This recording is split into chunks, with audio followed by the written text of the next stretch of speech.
امام علی نقی علیہ السلام اور سال کے 4 اہم روزے کے امام اسحاق بن عبداللہ علوی عریضی حضرت امام علی نقی علیہ السلام کی خدمت میں سریہ مدینہ منورہ میں حاضر ہوئے تو آپ نے انہیں دیکھ کر فرمایا کہ میں جانتا ہوں کہ تمہارے باپ اور تمہارے چچاؤں کے درمیان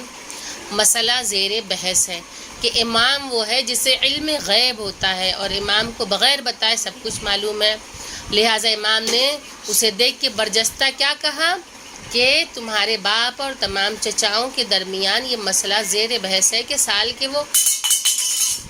کون سے روزے ہیں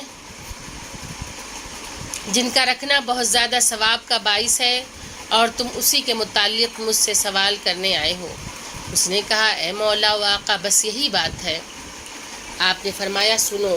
وہ 4 روزے جن کے رکھنے کی بہت زیادہ تاکید کی گئی ہے وہ 4 روزے ہیں کہ یوم ولادت با سعادت حضرت رسول خدا صلی اللہ علیہ وآلہ وسلم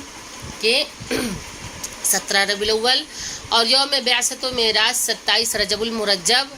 اور تیسرا ہے یوم دحو الارض یعنی جس دن کعبے کے نیچے سے زمین بچھائی گئی 25 ذی القعدہ، اور چوتھا ہے یوم عید غدیر یعنی جس دن رسول خدا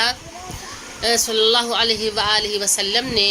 بحکم خدا حضرت علی علیہ السلام کو اپنا جانشین ہونے کا اعلان کیا، اور وہ ہے 18 ذی الحج۔ یہ 4 روزے ایسے ہیں کہ جن کو رکھنے کی تاکید کی گئی ہے اور ان کا اجر و ثواب بھی بہت زیادہ ہے۔